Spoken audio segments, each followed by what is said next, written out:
कब्रिस्तान का रहस्य। गांव के बाहर एक पुराना कब्रिस्तान था जिसे लोग अंधेरे में डर से बचने के लिए अक्सर छोड़ देते थे।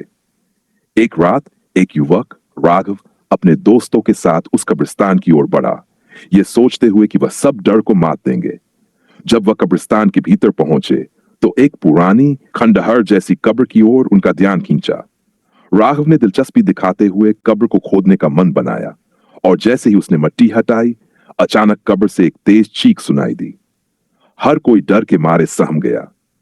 राघव ने शोर मचाते हुए अपने दोस्तों को वहां से भागने के लिए कहा, लेकिन सभी का ध्यान एक रहस्यमय धुंधले चेहरे पर था जो कब्र के पास खड़ा था।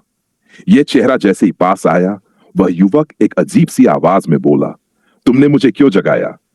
उसकी आवाज सुनकर राघव और उसके दोस्तों के होश उड़ गए। वे सभी बिना पलकर देखे कब्रिस्तान से बाहर भागे, लेकिन राघव को एहसास हुआ कि जो उन्होंने देखा वह सिर्फ डर का परिणाम नहीं था, वह कुछ और था। अब हर रात राघव को वह चेहरा सपनों में आता है और वो उसे वही सवाल पूछता है, तुमने मुझे क्यों जगाया? राघव के मन में उस रहस्यमय चेहरे का डर और सवाल गहरे तक बैठ गया। वह कुछ दिन तक न तो ठीक से सो सका और न ही किसी से बात कर पाया। हर रात वही भूतिया चेहरा सपने में आकर वही सवाल पूछता, तुमने मुझे क्यों जगाया? राघव अब समझने लगा था कि यह सिर्फ एक साधारण डर नहीं था, बल्कि कुछ बेहद खतरनाक था। एक रात राघव ने फैसला किया कि वह फिर से उस कब्रिस्तान जाएगा, ताकि वह उस आत्मा को शांति दे सके जो उसे परेशान कर रही थी। अगले दिन वह अकेला ही उस कब्रिस्तान की ओर बढ़ा। उसके हाथ में एक मोमबत्ती और कुछ फूल थे जिन्हें वह आत्मा को अर्पित करना चाहता था। जैसे ही वह उस पुराने कब्र के पास पहुंचा, अचानक उसके सामने वही धुंधला चेहरा प्रकट हुआ। तुम फिर से आए हो? उस आत्मा की आवाज में गुस्सा था, लेकिन उसकी आंखों में एक तरह की उम्मीद भी थी। राघव ने कांपते हुए कहा, मुझे माफ कर दो, मैंने तुम्हारा कब्र खोदने की गलती की, मैं तुम्हें शांति देना चाहता हूं। आत्मा ने चुपचाप उसकी बात सुनी और फिर एक गहरी सांस ली। तुम नहीं जानते थे कि तुमने किसे जगाया है, उसने धीरे से कहा। मैंने अपनी मौत के बाद इस कब्रिस्तान को अपना घर बना लिया था, लेकिन तुम जैसे लोगों ने मुझे फिर से जिंदा किया है और अब मुझे शांति नहीं मिल पा रही। राघव ने गिड़गिड़ाते हुए कहा, मैं तुम्हें शांति देने के लिए यहां आया हूं, क्या तुम मुझे अपना शाप छोड़ सकते हो? आत्मा ने कुछ देर तक सोचा, फिर कहा, तुम्हें एक वचन देना होगा। तुम किसी को भी इस कब्रिस्तान में आने की अनुमति नहीं दोगे, इस जगह को अकेला छोड़ दोगे और तब मैं शांति से जा सकूंगा। राघव ने सिर झुकाकर वचन लिया। जैसे ही उसने ये वचन पूरा किया, आत्मा धीरे धीरे उसकी आंखों से गायब हो गई। राघव को महसूस हुआ कि अब उस कब्रिस्तान का वातावरण कुछ हल्का हो गया था, जैसे एक बोझ हट गया हो। वह धीरे धीरे कब्रिस्तान से बाहर निकला और यह ठान लिया कि वह अब कभी भी इस रहस्यमय स्थान पर कदम नहीं रखेगा। लेकिन जब भी वह उस रात के बारे में सोचता, उसकी आंखों के सामने वही धुंधला चेहरा और उस आत्मा का सवाल गूंजता, तुमने मुझे क्यों जगाया? राघव ने कई हफ्तों तक कब्रिस्तान के बारे में सोचना बंद नहीं किया।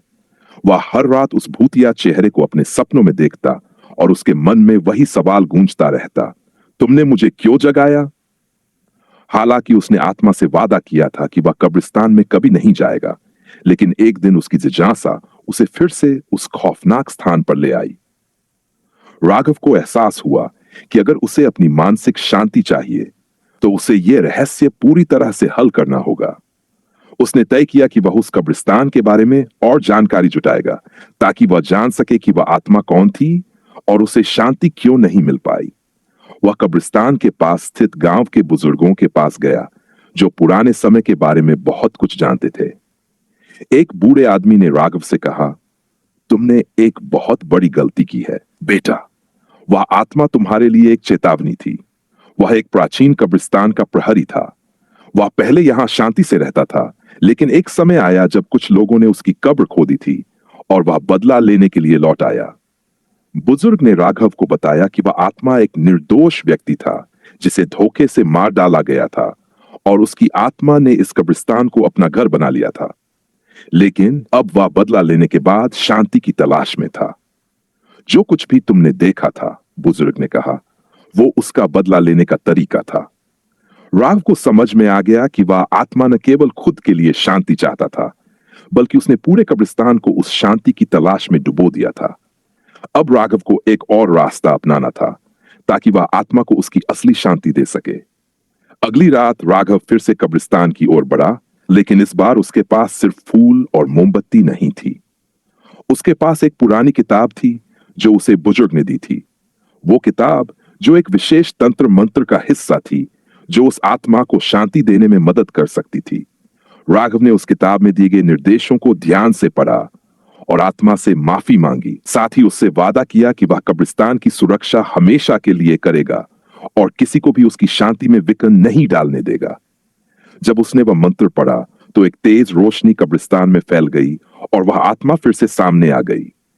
इस बार उसकी आंखों में गुस्सा नहीं बल्कि संतोष था। राघव ने उसे पूरी श्रद्धा से सम्मान दिया और आत्मा ने धीरे धीरे कहा, तुमने सही किया, अब मुझे शांति मिल गई है। आत्मा की उपस्थिति धीरे धीरे फीकी पड़ गई और कब्रिस्तान में शांति लौट आई। राघव ने महसूस किया कि अब उसकी आत्मा को अब कोई डर नहीं है और कब्रिस्तान का रहस्य भी हल हो चुका था।